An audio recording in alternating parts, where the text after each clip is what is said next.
Guys, welcome one second to my YouTube channel. और आज हम इस वीडियो में हिंदी का चैप्टर अच्छा कंटिन्यू करेंगे।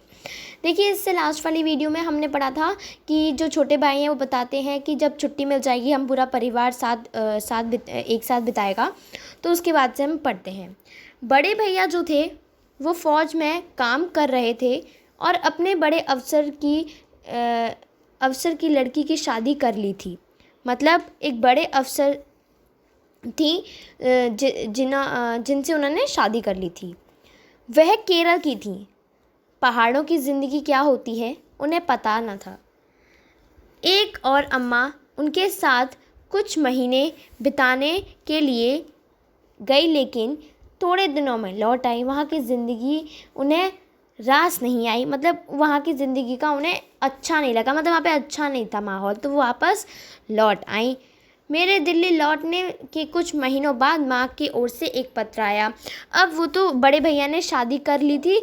अब छोटे भाई के लिए माँ ने एक पत्र लिखा और उसमें लिखा, तेरे लिए चांद सी बहू ढूंढ ली है, तपन को लिख दिया है। अब वो बोलती है कि तेरे लिए एक बहू ढूंढ ली है, चैत में शादी होगी। चैत मतलब अप्रैल मार्च का जो महीना होता है उस समय।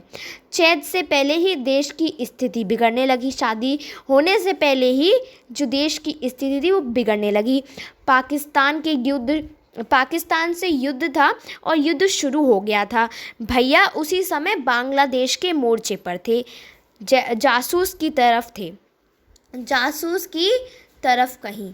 मतलब बांग्लादेश के मोर्चे पर, वहाँ पर उनकी ड्यूटी लगी थी बड़े भाई की। युद्ध पर जाने से पहले, मतलब उस समय बड़े भैया घर पर ही थे।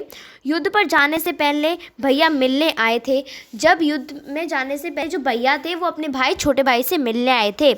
एक दिन मेरे साथ रहे, सारी रात वह सो नहीं सके। एक दिन जब मेरे साथ रहे तो रात भर कुछ ना कुछ सोच रहे थे, लेकिन वो सो नहीं पा रहे थे। घर में बाहर की पता नहीं कहाँ कहाँ की बातें कर रहे थे। बहुत अजीब सी बातें कर रहे थे। मेरे लिए कुछ कपड़े खरीद गए। एक हाथ बहुमूल्य घड़ी उतार कर मुझे दे गए। वो अजीब सी हरकतें भी कर रहे थे, जैसे कि नए नए कपड़े दिलाकर उनको चले गए। और एक बहुत ही महंगी घड़ी जो थी उन्होंने पहन रखी थी वो भी उतार कर अपने भाई को दे गए। और जाने से पहले अपनी पत्नी मतलब भाभी और बच्चों से भी जानबूझकर नहीं मिल के गए। बोले, इससे दिल कमज़ोर हो जाता है, जो हो देखा जाएगा। अब वो सोचने में पड़ गए कि लेकिन आखिर भैया कहना क्या चाह रहे हैं, ऐसी बातें क्यों कर रहे हैं।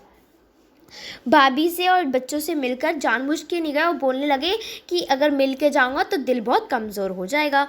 रेलवे स्टेशन तक मैं छोड़ने गया तो भैया देखकर मेरा हाथ थामे रहे। रेलवे स्टेशन पर जब मैं उन्हें छोड़ने गया तो जो भैया थे ना, वहाँ पर उन्होंने मेरा हाथ थाम लिया और बोलने लगे, जीतू तू बहुत कमज़ोर है, अपनी सेहत का ध्यान रखा कर। लौटने पर अब की बार खूब लंबी छुट्टी लेंगे, 1-2 महीने आराम से घर पे बिताएंगे, बंगालनुमा नया मकान बनवाएंगे। अब वो बोलते हैं, जो छोटा भाई होता है उनका नाम होता है जीतू, और वो बोलते हैं कि तू बहुत कमज़ोर हो गया है, अपनी सेहत का ध्यान रखा कर।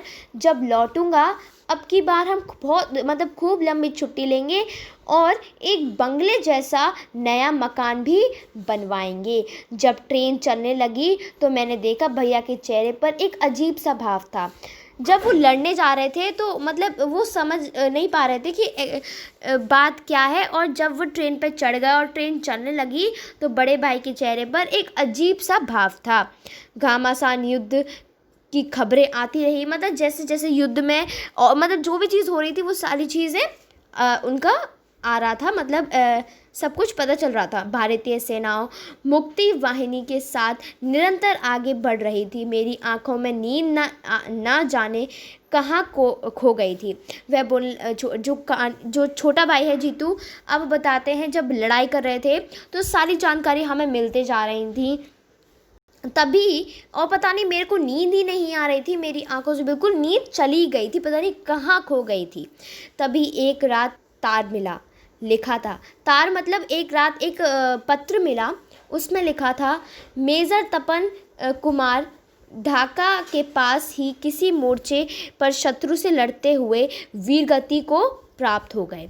अब ये जो मेजर तपन कुमार ढाका हैं, ये बड़े भाई हैं और उस समय वो बांग्लादेश के मोर्चे पर थे और एक शत्रु के साथ लड़ते लड़ते वो वीरगति को प्राप्त हो गए। वीरगति को प्राप्त हो गए मतलब युद्ध में लड़ते हुए मरे जाना। वह वज्रपात असह्य ही था हम लोग के लिए, मतलब एक अचानक सा मतलब चौंकने वाला वह न्यूज़ थी। माँ पागलों की तरह दिन रात रोती रहती। मैं घर आया तो भाभी साथ थी और दोनों बच्चे भी। अब जब घर आए वो तो माँ जो थी वो दिन रात इसमें बोला है कि पागलों की तरह वो रोती रहती थी। और जब मैं घर आया तो देखा कि भाभी के साथ उनके दोनों बच्चे भी थे। तपस्वी ने तो अब आने का लिखा ही नहीं। चौथ में लगन कर ली थी, लेकिन शादी अभी बची थी। माँ सुबह सुबह कर रोती रहती थी। माँ तुम्हें बहू चाहिए ना साथ रहने के लिए, लो भाभी आ गई। ये छोटे छोटे बच्चे हैं, इनकी परवरिश करनी है। अब वो हाँ, तो वो छोटे भाई बोलते हैं कि माँ तुम्हें चाहिए थी ना बहू, ये लो भाभी हैं और ये बच्चे, ये तुम्हारी परवरिश करेंगे, तुम्हारा देखभाल करेंगे।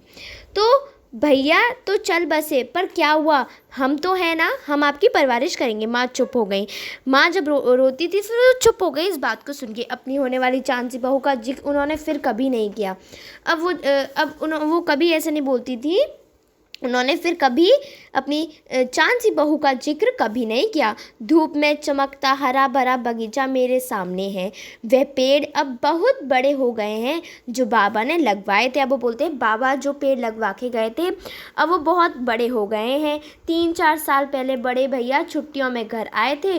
कुछ पेड़ वे लगा गए थे और वो भी जो भैया आए थे अब जो पेड़ लगा के गए थे अब वो भी काफ़ी बड़े हो गए हैं। वह भी अब मेरे बार बार ऊंचे हो गए हैं। दूर कुछ गड्ढे और चमक रहे हैं जो अम्मा ने इन जाड़ों में खुदवाए थे। अब उनमें पौधे मुझे रोपने हैं। अब बोलते बाबा और भैया ने तो पेड़ लगा दिए, अब वो बहुत बड़े हो गए। अब अम्मा ने जाड़ों में ठंड के समय पर गड्ढे खुदवाए थे, अब मुझे वहाँ पर भी पौधे रोपने हैं। तो ये हमारा पार्ट था रथ चक्र जो हमारा कंप्लीट हो गया है। Thank you guys for watching this video. अगर आपको मेरी वीडियो पसंद आई हो तो लाइक करिए, शेयर करिए और मेरे चैनल को सब्सक्राइब कर दीजिए। Thank you.